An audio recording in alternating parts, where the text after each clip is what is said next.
Hello friends, स्वागत है आप सभी का GK Shubham study YouTube channel में। कैसे हैं आप सभी? आशा करते हैं कि आप लोग मस्त होंगे और जहां भी होंगे यूपी पुलिस और एसएससी जीडी की तैयारी में व्यस्त होंगे।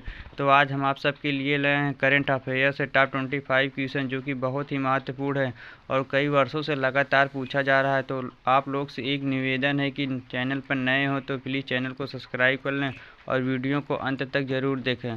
तो चलिए बिना देर किए स्टार्ट करते हैं। तो आज का पहला सवाल है, 10वीं शताब्दी में सूरजकुंड में ऐतिहासिक जलाशय का निर्माण किसने कराया था?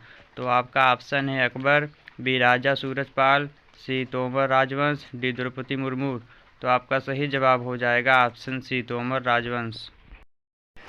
अगला सवाल है, सूरजकुंड शिल्प मेला कहाँ आयोजित किया जाता है? कहाँ आयोजित किया जाता है दोस्तों? तो आपका ऑप्शन है सूरजकुंड गुड़गांव, बी सूरजकुंड नोएडा, सी सूरजकुंड फरीदाबाद, डी सूरजकुंड गाजियाबाद। तो आपका सही जवाब हो जाएगा ऑप्शन है सूरजकुंड गुड़गांव। अगला सवाल कर लेते हैं, किस भुगतान बैंक को नियामक मानदंडों के उल्लंघन और गैर अनुपालन के लिए आरबीआई से प्रतिबंधों का सामना करना पड़ा? तो आपका ऑप्शन है Airtel payment bank, B Fino payment bank, C Paytm payment bank, D Jio payment bank. तो आपका सही जवाब हो जाएगा option C Paytm payment bank. अगला सवाल कर लेते हैं, विश्व अर्धभूमि दिवस 2024 का विषय क्या है? विश्व अर्धभूमि दिवस 2024 का विषय क्या है? क्या विषय है दोस्तों, इसी को बताना है। तो आपका ऑप्शन है अर्धभूमि और जलवायु परिवर्तन, बी अर्धभूमि और सतत उपयोग, सी अर्धभूमि और मानव कल्याण, डी अर्धभूमि और आर्थिक विकास। तो आपका सही जवाब हो जाएगा ऑप्शन सी अर्धभूमि और मानव कल्याण। अगला सवाल कर लेते हैं दोस्तों, 2024 में 5 नई रामसर साइट जोड़ने के बाद भारत में कितनी रामसर साइटें हैं? तो आपका ऑप्शन है 75, बी 80, सी 85, डी 90। तो आपका सही जवाब हो जाएगा ऑप्शन बी 80। अगला सवाल कर लेते हैं, वित्त वर्ष 2024-25 के लिए अंतरिम बजट में राजकोषीय घाट का लक्ष्य क्या रखा गया? तो आपका ऑप्शन है सकल घरेलू उत्पाद का 3.5%, बी सकल घरेलू उत्पाद का 4.5%, सी सकल घरेलू उत्पाद का 5.1%, डी सकल घरेलू उत्पाद का 6.0%। तो आपका सही जवाब हो जाएगा ऑप्शन सी सकल घरेलू उत्पाद का 5.1% रखा गया था। अगला सवाल कर लेते हैं, अंतरिम बजट 2024-25 में आयकर स्लैब या दरों की क्या स्थिति है? अंतरिम बजट 2024-25 आयकर स्लैब या दरों की क्या स्थिति है? तो आपका ऑप्शन है बढ़ी हुई दर, बी घटी दर, सी कोई बदलाव नहीं, डी समाप्त कर दिया। तो आपका सही जवाब हो जाएगा ऑप्शन सी कोई बदलाव नहीं। अगला सवाल कर लेते हैं, झारखंड के मुख्यमंत्री पद से हेमंत सोरेन के इस्तीफे के पीछे क्या कारण था? तो क्या कारण था दोस्तों? यदि दोस्तों आप सभी को पहले से किसी भी क्वेश्चन का आंसर पता हो तो आप सब कमेंट बॉक्स में ज़रूर बताना। तो झारखंड के मुख्यमंत्री पद के हेमंत सोरेन के इस्तीफे के पीछे का क्या कारण था, उसी को बताना है। तो आपका ऑप्शन है उन्होंने विधानसभा में विश्वास मत खो दिया, बी उन्हें भ्रष्टाचार के एक मामले में प्रवर्तन निदेशालय ईडी ने गिरफ्तार किया था, सी उन्होंने स्वास्थ्य कारणों से इस्तीफा दे दिया, डी उन्हें इनकी पार्टी द्वारा पद छोड़ने के लिए कहा गया था। तो आपका सही जवाब हो जाएगा ऑप्शन बी उन्हें भ्रष्टाचार के एक मामले में प्रवर्तन निदेशालय ईडी ने गिरफ्तार किया था। अगला सवाल कर लेते हैं, झारखंड का नया मुख्यमंत्री कौन होगा? झारखंड का नया मुख्यमंत्री कौन होगा? तो आपका ऑप्शन है हेमंत सोरेन, बी चंपई सोरेन, सी सीपी राधाकृष्णन, डी उपयुक्त में से कोई नहीं। तो आपका सही जवाब हो जाएगा ऑप्शन बी चंपई सोरेन। अगला सवाल कर लेते हैं दोस्तों, आम चुनाव से पहले बजट सत्र के दौरान प्रस्तुत बजट के लिए किस शब्द का प्रयोग किया जाता है? तो आपका ऑप्शन है पूर्ण बजट, बी अंतरिम बजट, सी अनुपूरक बजट, डी लेखानुदान बजट। तो आपका सही जवाब हो जाएगा ऑप्शन बी अंतरिम बजट।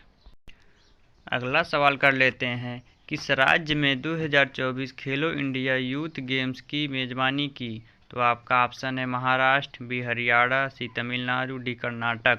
तो दोस्तों आपका सही जवाब हो जाएगा ऑप्शन सी तमिलनाडु। अगला सवाल कर लेते हैं, जनवरी 2024 में राजस्थान में संयुक्त सैन्य अभ्यास सदा टंसिक्यू में 2 देश ने भाग लिया था। तो आपका ऑप्शन हो जाएगा भारत और चीन, बी भारत और पाकिस्तान, सी भारत और सऊदी अरब, डी भारत और नेपाल। तो आपका सही जवाब हो जाएगा ऑप्शन सी भारत और सऊदी अरब। अगला सवाल कर लेते हैं, CAPF अन्य सहायकों बलों के बीच किस दल ने सर्वश्रेष्ठ मार्चिंग दल का पुरस्कार जीता था? तो आपका ऑप्शन है सिख रेजिमेंट की टुकड़ी, बी दिल्ली पुलिस की महिला मार्चिंग टुकड़ी, सी गुजरात सीमा सुरक्षा बल की टुकड़ी, डी तमिलनाडु नौसेना दल। तो आपका सही जवाब हो जाएगा ऑप्शन बी दिल्ली पुलिस की महिला मार्चिंग टुकड़ी ने जीता था। अगला सवाल कर लेते हैं, भारत में पहली बार हुए हिम तेंदुओं की जनसंख्या आकलन SPAI के अनुसार भारत में हिम तेंदुओं की अनुमानित कुल संख्या कितनी है? तो आपका ऑप्शन है 500, बी 718, सी 1000, डी 2000। तो आपका सही जवाब हो जाएगा ऑप्शन बी 718। अगला सवाल कर लेते हैं दोस्तों, भारत में हिम तेंदुओं जनसंख्या आकलन SPAI के अनुसार भारत में किस राज्य में हिम तेंदुओं की संख्या सबसे अधिक है? तो आपका ऑप्शन है उत्तराखंड, बी हिमाचल प्रदेश, सी लद्दाख, डी सिक्किम। तो आपका सही जवाब हो जाएगा ऑप्शन सी लद्दाख में। अगला सवाल है, उस भारतीय क्रिकेटर का नाम क्या है जिसने 2023 में ICC one day player of the year का पुरस्कार जीता था? उस भारतीय क्रिकेटर का नाम क्या है जिसने 2023 में ICC one day player of the year का पुरस्कार जीता था? तो आपका ऑप्शन है रोहित शर्मा, बी विराट कोहली, सी शिखर धवन, डी हार्दिक पांड्या। तो आपका सही जवाब हो जाएगा ऑप्शन बी विराट कोहली। अगला सवाल है, 2024 में गणतंत्र दिवस परेड में मुख्य अतिथि कौन थे? तो आपका ऑप्शन है Narendra Modi, B Droupadi Murmu, C Emmanuel Macron, D Virat Kohli. तो आपका सही जवाब हो जाएगा ऑप्शन सी इमैनुअल मैक्रॉन। अगला सवाल है, 2024 में गणतंत्र दिवस परेड की जुड़वा थीम क्या थी? तो आपका ऑप्शन है विविधता में एकता और सैन्य ताकत, बी विकसित भारत और भारत लोकतंत्र की मातृका, सी सांस्कृतिक विरासत और आर्थिक प्रगति, डी नारी शक्ति और वैश्विक कूटनीति। तो आपका सही जवाब हो जाएगा ऑप्शन बी विकसित भारत और भारत लोकतंत्र की मातृका। अगला सवाल है, जनवरी 2024 में भारतीय वायुसेना के साथ अभ्यास डेजर्ट नाइट में किन देशों ने भाग लिया? तो आपका ऑप्शन है फ्रांस और अमेरिका, बी फ्रांस और संयुक्त अरब अमीरात, डी USA और UAE, डी फ्रांस और चीन। तो आपका सही जवाब हो जाएगा ऑप्शन बी फ्रांस और संयुक्त अरब अमीरात।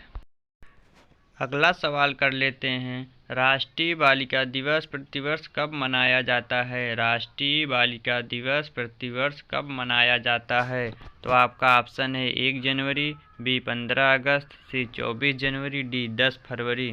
तो आपका सही जवाब हो जाएगा ऑप्शन सी 24 जनवरी। अगला सवाल है, हलवा समारोह निम्नलिखित में से किस घटना से संबंधित है?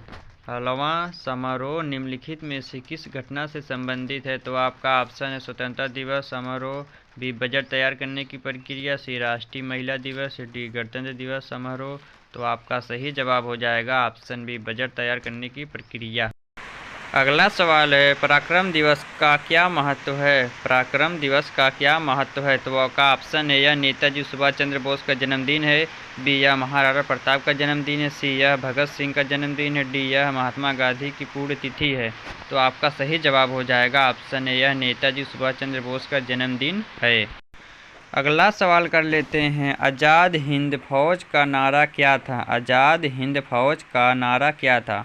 क्या था नारा दोस्तों, इसी को बताना है। तो आपका ऑप्शन दिया है जय हिंद, बी इकलब जिंदाबाद, सी वंदे मातरम, डी अब स्वराज।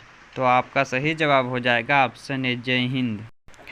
अगला सवाल है, कर्पूरी ठाकुर भारत के किस राज्य से थे?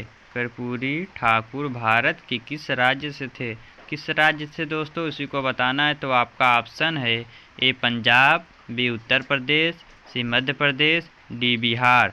तो आपका सही जवाब हो जाएगा ऑप्शन डी बिहार। अगला सवाल है, कर्पूरी ठाकुर ने अपने मुख्यमंत्रित्व काल में कौन सी प्रमुख पहल लागू की थी? तो आपका ऑप्शन है बैंकों का राष्ट्रीयकरण, बी हरित क्रांति, सी जमींदारी प्रथा का उन्मूलन, डी पंचायती राज का परिचय। तो आपका सही जवाब हो जाएगा ऑप्शन सी जमींदारी प्रथा का उन्मूलन। अगला सवाल है, संयुक्त राष्ट्र महासभा के 18वें सत्र के अध्यक्ष कौन हैं? तो आपका ऑप्शन है Dennis Francis, B Narendra Modi, C Antonio Guterres, D Joe Biden. तो दोस्तों ये क्वेश्चन आप सबके लिए है जो कमेंट बॉक्स में बताना है। यदि आप सबको वीडियो पसंद आया हो तो वीडियो को लाइक, शेयर और हाँ, चैनल को सब्सक्राइब करना ना भूलें ताकि इस प्रकार की वीडियो आप सबके पास पहुंचती रहें। मिलते हैं अगले वीडियो में, तब तक के लिए जय हिंद, जय भारत।